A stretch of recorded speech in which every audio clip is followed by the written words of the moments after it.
내 딸이 머리채를 잡혀 끌려 나오는 걸 봤습니다.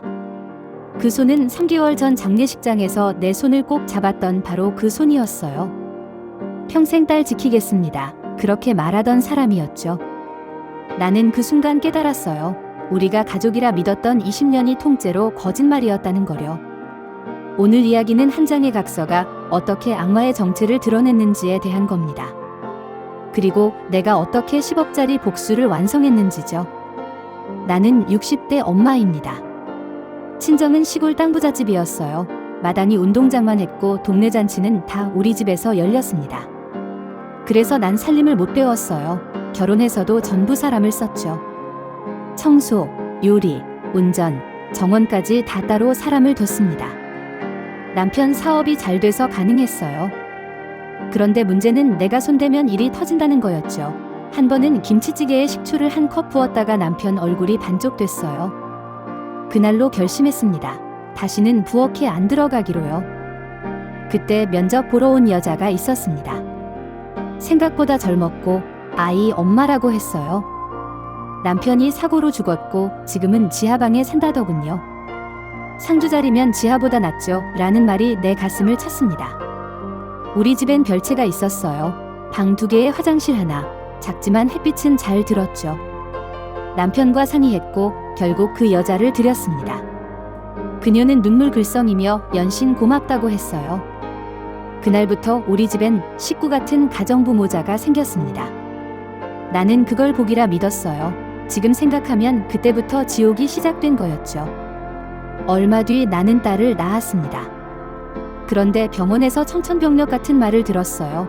우리 딸은 경계선 지능이라고요. 남편은 울면서도 버텼습니다. 우리가 평생 책임지면 된다고 말했죠. 딸은 예쁘고 착했어요. 다만 느리고 가끔 멍한 순간이 있었습니다. 학교에서 아이들이 딸을 괴롭혔습니다. 바보라고 놀렸어요. 그때 가정부 아들이 나타났습니다. 그 아이가 처음으로 우리 딸의 방패가 됐죠. 사과해, 그 한마디에 애들이 움찔했어요. 그리고 그 아이는 말했습니다. 예의는 머리 좋은 사람이 지키는 거야. 애들은 결국 사과했고 딸은 헤헤 웃었어요. 나는 그 모습을 보고 무너졌습니다. 고맙고 미안하고 가슴이 아팠죠. 그 아이는 서울대에 갈 정도로 수재였어요. 나는 속으로 생각했습니다. 우리 딸 곁에 저 아이가 있으면 안전하겠다. 그게 내 첫 번째 실수였어요. 시간이 흐르자 그 아이가 고백했습니다. 진이를 사랑해요. 평생 보호하고 싶어요. 나는 얼어붙었어요. 가정부는 반대한다고 했습니다. 나는 오히려 가정부가 상처받은 줄 알았죠. 우리 딸이 부족한데 감당하려고 그러냐는 걱정인 줄 알았어요. 그런데 가정부의 진짜 속내는 달랐습니다. 가난한 남자랑 결혼하는 게 더 가엾죠 라고 말했어요. 그 말이 이상했지만 나는 애써 넘겼습니다.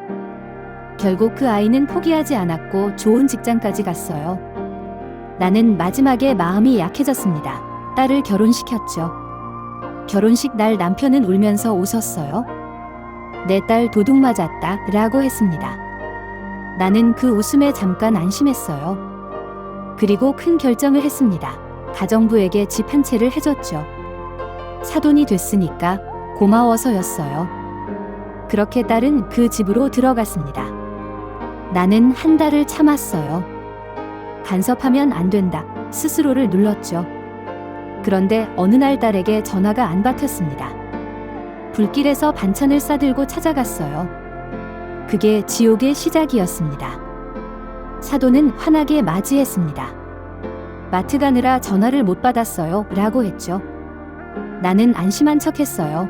딸도 웃고 있었으니까요. 하지만 돌아서 나오다 지갑을 두고 온 걸 알았습니다. 다시 올라갔어요. 문 앞에 서서 초인종을 누르려는데 집안에서 큰 소리가 들렸습니다.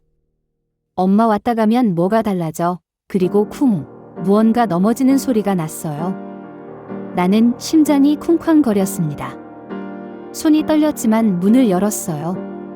사돈이 딸을 때리고 있었습니다. 딸은 바닥에 넘어져 있었고 눈에는 눈물이 가득했어요. 나는 소리를 질렀습니다. 지금 뭐 하는 거예요? 사돈은 되레 당당했어요. 모자란 애는 말로 안 돼요. 회초리 들어야 해요. 그 말이 내 심장을 찢었습니다. 모자란 이라는 단어를 우리 딸 앞에서 뱉은 겁니다. 나는 딸을 데리고 나가려 했습니다. 딸의 손을 잡는데 그 손이 얼음처럼 차가웠어요. 그때였어요. 현관에 낯선 여자가 섰습니다. 저 채권자예요. 10억 빌려갔거든요. 그 말에 사돈 얼굴이 하얗게 질렸습니다. 나는 그 순간 퍼즐이 맞춰지는 걸 느꼈어요. 이 결혼, 처음부터 돈이었구나. 집을 나와 엘리베이터를 기다리는데 뒤에서 또 소리가 들렸습니다. 사위와 사돈이 속삭이는 소리였어요. 각서만 받으면 대출받아서 갚는다니까. 각서라는 말에 나는 숨이 멎었어요. 딸을 돌아보니 딸은 손에 종이를 구겨 쥐고 있었습니다. 아줌마가 시켰어. 종이를 펼쳐보니 아파트 명의를 남편 쪽으로 넘긴다는 각서였어요. 나는 딸을 끌어안고 집으로 데려왔습니다. 남편은 딸을 보고 눈이 뒤집혔어요. 딸의 팔에는 멍이 들어 있었고 얼굴에는 눈물 자국이 말라붙어 있었습니다.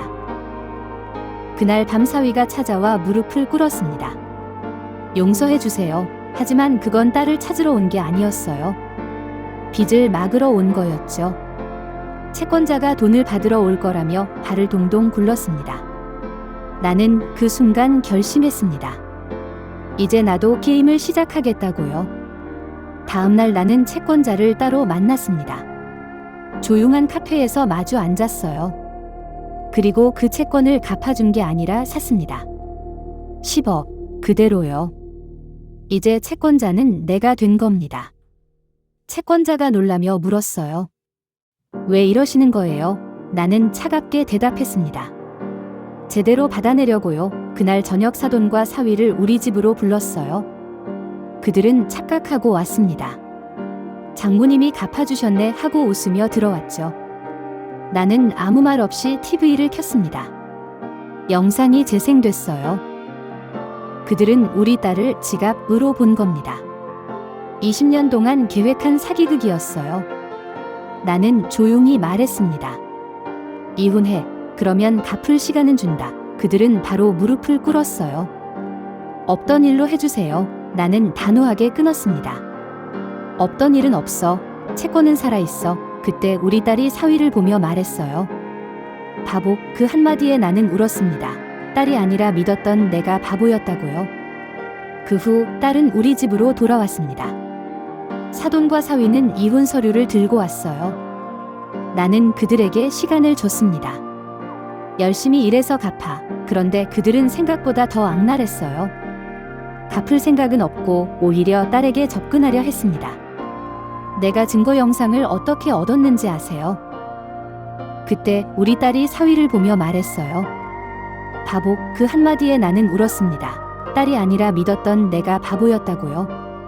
그 후 딸은 우리 집으로 돌아왔습니다. 방에 들어가 이불을 뒤집어 쓰고 하루 종일 울었어요. 나는 문밖에서 그 소리를 들으며 주먹을 쥐었습니다. 사돈과 사위는 이혼 서류를 들고 왔어요. 떨리는 손으로 서명하더군요. 나는 그들에게 시간을 줬습니다. 열심히 일해서 갚아. 그런데 그들은 생각보다 더 악랄했어요. 갚을 생각은 없고 오히려 딸에게 접근하려 했습니다. 사위가 딸 직장 앞에서 기다리고 있다는 제보를 받았어요. 다시 생각해보자 며 딸을 붙잡으려 했다고 합니다. 딸은 무서워서 회사에 들어가지도 못했대요. 나는 경찰에 신고했고 접근금지 가처분을 신청했어요. 변호사를 통해 법적 조치를 강화했습니다. 내가 증거 영상을 어떻게 얻었는지 아세요? 사실 나는 딸이 결혼하고 일주일 뒤부터 의심했습니다. 딸 목소리가 이상했거든요. 평소와 다르게 떨리고 작아졌어요. 전화 통화할 때마다 뭔가 숨기는 것 같았습니다. 괜찮아 라는 말이 너무 자주 나왔어요. 변호사는 말했습니다. 증거는 완벽합니다. 형사고소 가능해요. 하지만 나는 다른 걸 원했어요. 민사로 가고 싶어요.